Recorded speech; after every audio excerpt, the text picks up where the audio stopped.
नमस्कार दोस्तों। आपके बच्चे कभी भी धीरूभाई अंबानी इंटरनेशनल स्कूल में नहीं पढ़ सकेंगे। वो इसलिए नहीं कि आपके बच्चे स्मार्ट नहीं हैं, वो सिर्फ इसलिए कि आप अमीर नहीं हैं। ये सिर्फ स्कूल नहीं होते हैं, ये बिलियनियर्स, पॉलिटिशियन और सीईओ बनाने की फैक्ट्रियां होती हैं।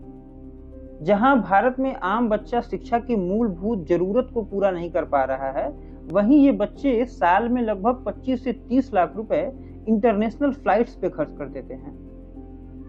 और इन बच्चों को इस लायक बनाया जाता है कि ये मिडिल क्लास से कम्पीट ही ना कर पाए। जिन कंपनियों के जॉब इंटरव्यू में हम और आप जैसे लोग बैठते हैं, ये बच्चे यहाँ से पढ़कर उन कंपनियों के मालिक बनते हैं। यही नेपोटिज्म हमें दिखता है नेपाल में। नेपाल में नेपो बेबीज का एक कॉन्सेप्ट सामने आता है और लोगों को ये लगता है कि नेपाल के जो नेता हैं वो एलीट क्लास के लोगों की तरफ फायदा उठा रहे हैं और लोगों में महंगाई, बेरोजगारी, भ्रष्टाचार को लेकर बहुत ज्यादा गुस्सा पनप रहा था। ओली सरकार ने जब यूट्यूब, इंस्टाग्राम, फेसबुक समेत 26 एप्लीकेशन पर बैन लगाया तो लोगों को ये लगा कि उनके ये फ्रीडम ऑफ स्पीच का हनन हो रहा है और लोग सड़कों पर उतरकर प्रदर्शन करने लगे। प्रदर्शनकारियों पे ओली सरकार ने गोली चलाने का आदेश दे दिया, जिसमें लगभग 19 लोगों की जान चली जाती है और इसी गोलीबाजी में 12 साल के बच्चे की मौत हो जाती है, जिससे पूरा नेपाल दहल उठता है और एक छोटा सा प्रदर्शन पूरे देश का आंदोलन बन जाता है। प्रदर्शनकारी नेपाल के पार्लियामेंट में घुस जाते हैं, आगजनी करते हैं, पूरे शहर में आग लगाया जाता है, तोड़फोड़ किया जाता है। इस वीडियो में जो व्यक्ति पीटा जा रहा है वो कोई आम आदमी नहीं है, वो नेपाल के वित्त मंत्री हैं। और इस वीडियो को देख के आप अंदाजा लगा सकते हैं कि लोगों में किस कदर गुस्सा भरा पड़ा है। प्रदर्शनकारी लोगों के घरों में घुस रहे हैं, बड़े बड़े नेताओं को मार रहे हैं, उनके घरों को आग लगा रहे हैं। एक ऐसा ही मामला आता है जब पूर्व प्रधानमंत्री के घर को आग लगा दिया जाता है। उस समय उनके घर में उनकी बीमार पत्नी मौजूद थी। आग लग जाने से उनकी मौके पर ही मौत हो जाती है। फिलहाल नेपाल में सैन्य शासन लगा हुआ है और नई प्रधानमंत्री के रूप में सुशीला कार्की को कार्यभार सौंपा गया है। लेकिन सुशीला कार्की स्टेटमेंट दे दी हैं कि वो 6 महीना से ज्यादा इस कार्यभार को नहीं संभालेंगे और उन्होंने साफ तौर पर यह बात कहा है कि वो सत्ता का स्वाद चखने के लिए नहीं आई हैं।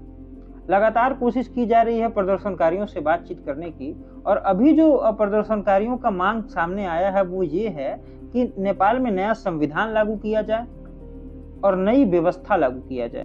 नेपाल के इस प्रदर्शन से बहुत कुछ सीखने की जरूरत है। भारत में भी नेपोटिज्म साफ तौर पर देखा जाता है, चाहे वो कांग्रेस के राहुल गांधी हो, चाहे वो समाजवादी पार्टी के अखिलेश यादव हो, चाहे वो राष्ट्रीय जनता दल के तेजस्वी यादव हो। और ऐसे बहुत सारे नेता हैं जो पार्टी कमान पर अपना पूरा संतुलन बनाए हुए हैं और वो केवल इसलिए कि उनके परिवार का कोई व्यक्ति कभी कोई बड़ा आदमी रहा हो। फिलहाल भारत में रूलिंग पार्टी के लोग भी इसमें कम नहीं हैं। अमित शाह के बेटे जय शाह बीसीसीआई के चेयरमैन बना दिए जाते हैं, तो वहीं नितिन गडकरी के बेटे पर भी आरोप लगाया जाता है कि वो एथेनॉल स्कैम जैसी चीजों में शामिल हैं। ये बड़े बड़े लोग कहीं ना कहीं अपने ओहदे का फायदा जरूर उठाते हैं और यही सारी चीजें देख के आम आदमी में गुस्से की भावना पनप उठती है। भारत में भी इसको लेके कहीं ना कहीं विरोध देखा जाता है, चाहे वो विरोध दबे स्वर में ही क्यों ना देखा गया हो, चाहे वो एसएससी प्रोटेस्ट का मामला रहा हो, चाहे वोट बैंक के नाम पे, वोट चोरी के नाम पे इलेक्शन कमीशन को घेरा गया हो। सारी चीजें ये दिखा रही हैं कि भारत में भी लोगों के अंदर गुस्सा पनप रहा है। भारत में भी इस तरह के प्रदर्शन का अपना इतिहास रहा है, चाहे वो इंदिरा गांधी की सरकार के खिलाफ जेपी आंदोलन रहा हो, चाहे वो 2014 में अन्ना आंदोलन रहा हो। ये सारे देश के बड़े आंदोलन रहे हैं और इसमें सरकारों को इस्तीफा देना पड़ा है।